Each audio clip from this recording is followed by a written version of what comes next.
হিন্দু ধর্মে সত্যিই কি আছে ৩৩ কোটি দেবদেবী? নমস্কার। ভারতীয় দর্শন শাস্ত্র, রামায়ণ, মহাভারত, গীতা এবং বিভিন্ন দেবদেবীর পূজা অর্চনা আমাদের চ্যানেলের মধ্যে শুনতে সঙ্গে থাকুন। আজকে আপনাদের সঙ্গে যে বিষয়টি নিয়ে আলোচনা করব তা হলো, হিন্দু ধর্মে সত্যিই কি আছে ৩৩ কোটি দেবদেবী? ৩৩ কোটি দেবদেবীর রহস্য সম্পর্কে আলোচনা করব আজকে আপনাদের সঙ্গে।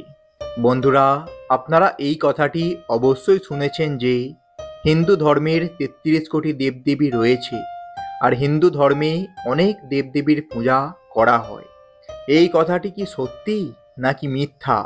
আর যদি মিথ্যাই হয়ে থাকে, তাহলে কেন মানুষের মধ্যে এই ধারণাটি ছড়িয়ে পড়েছে? আসল সত্যটা কি?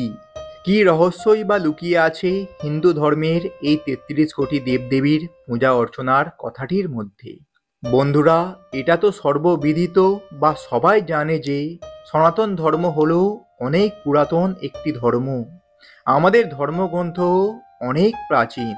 সময়ের সাথে সাথে এতে অনেক কথা যুক্ত হয়েছে এবং অনেক কথার অনুবাদও করা হয়েছে।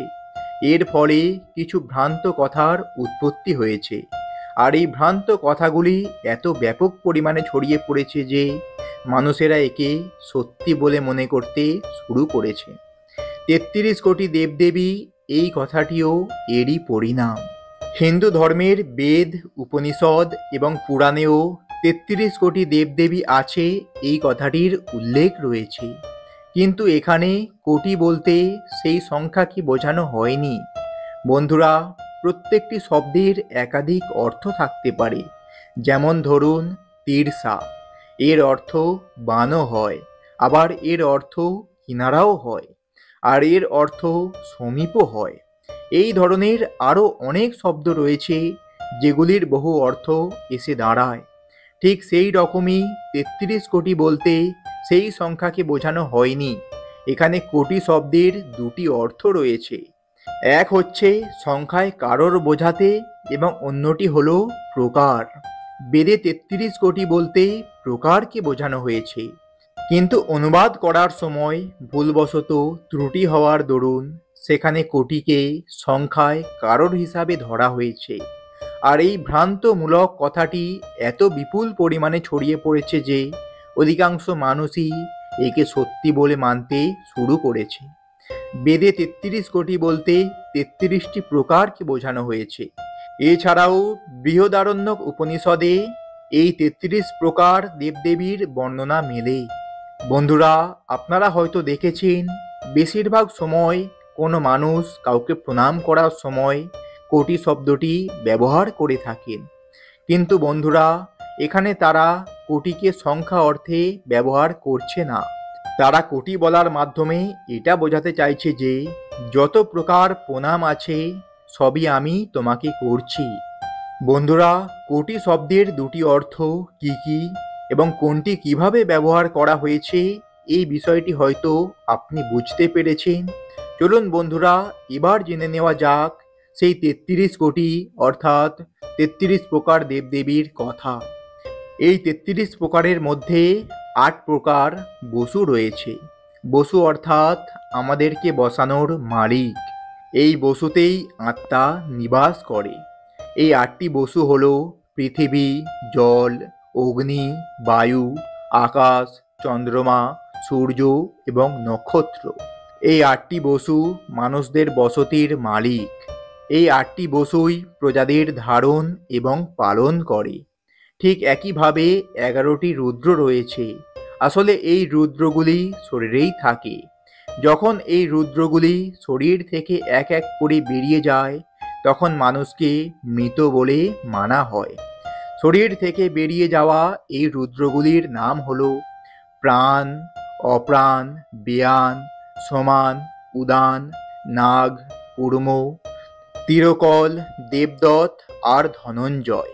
প্রথম ৫টি প্রাণ এবং পরের ৫টি উপপ্রাণ, সবশেষে ১১তম হল জীবাত্মা। এই ১১টি রুদ্র যখন শরীর থেকে বের হয়ে যায়, তখন আত্মীয় স্বজন কান্না করতে শুরু করে। এই জন্যই এগুলিকে রুদ্র অর্থাৎ সংস্কৃতে বলা হয় রুলানেওয়ালা। 8টি বসু এবং 11টি রুদ্র মিলে 19 প্রকার। এখনও 14 প্রকার বাকি রয়েছে, যার মধ্যে 12টি হল আদিত্য। আদিত্য বলা হয় সূর্যকে। ভারতীয় ক্যালেন্ডার এই সূর্যের উপরেই আধারিত। সময়ের 12 মাসকে 12টি আদিত্য বলা হয়। এগুলিকে আদিত্য বলার কারণ হলো এই সময় আমাদের আয়ুকে ধীরে ধীরে কমায়। যেভাবে সময়ের সাথে সাথে এক একটি করে আদিত্য পার হতে থাকে, ঠিক সেইভাবেই আমাদের আয়ু ধীরে ধীরে কমতে থাকে। সূর্যের 12টি রশ্মিকেও এই শ্রেণীতেই রাখা হয়েছে। 8টি বসু, 11টি রুদ্র, 12টি আদিত্য মিলে হল 31 প্রকার। 32তম প্রকারটি হল ইন্দ্র। ইন্দ্রের অর্থ হল ঊর্জা। আর সব শেষে 33তম হল যজ্ঞ। যজ্ঞ অর্থাৎ প্রজাপতি, যা বায়ু, দৃষ্টি, জল, শিল্পশাস্ত্র, ঔষধি এই কয়েকটি ভাগে বিভক্ত। এই 33 কোটি দেবদেবী অর্থাৎ 33 প্রকার হল অবয়ব। এগুলিকে দেব বলা হয়েছে। দেবের অর্থ হল দিব্য গুণের অধিকারী। আমাদেরকে ঈশ্বর যে প্রকার ও ভাবের মাধ্যমে এই 33 কোটি অবয়ব দিয়েছে, যেগুলিকে একই প্রকারভাবে শুদ্ধ, নির্মল ও পবিত্র করে রাখা আমাদের প্রত্যেকের কর্তব্য। উচ্চকক্ষের 33 কোটি বা প্রকারের দেবতাই পুরো পৃথিবীর সঞ্চালনা করে। যদি এর মধ্যে একটিও কম হয়, তাহলে এই সঞ্চালন প্রক্রিয়া অব্যাহত হতে পারে। এই 33 কোটি দেবদেবীকে চেতনার দ্বারাও বোঝা সম্ভব, অর্থাৎ যে ব্যক্তি নিজের চেতনা জাগ্রত করতে পারবে, সে এগুলিকে বুঝতে সক্ষম হবে। বন্ধুরা, এই পৃথিবীতে জীবের প্রজাতির সংখ্যায় 84 লক্ষ বলা হয়েছে। 33 কোটি দেবদেবী কি করে সম্ভব আপনি নিজেই একবার ভেবে দেখুন। হিন্দু ধর্মে যে কোনো উপাসকই নিজের রুচি অনুযায়ী দেবতা বেছে নিতে পারবে। তথাপি শাস্ত্রেও এই বিষয়টি সম্পর্কে উল্লেখ করা হয়েছে যে নিজের কার্য অনুযায়ী দেবতা বেছে নিয়ে তার উপাসনা করা যায়।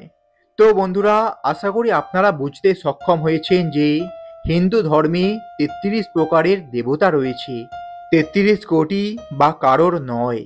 তো বন্ধুরা, আশা করি আমাদের এই ভিডিওটি আপনাদের ভালো লেগেছে।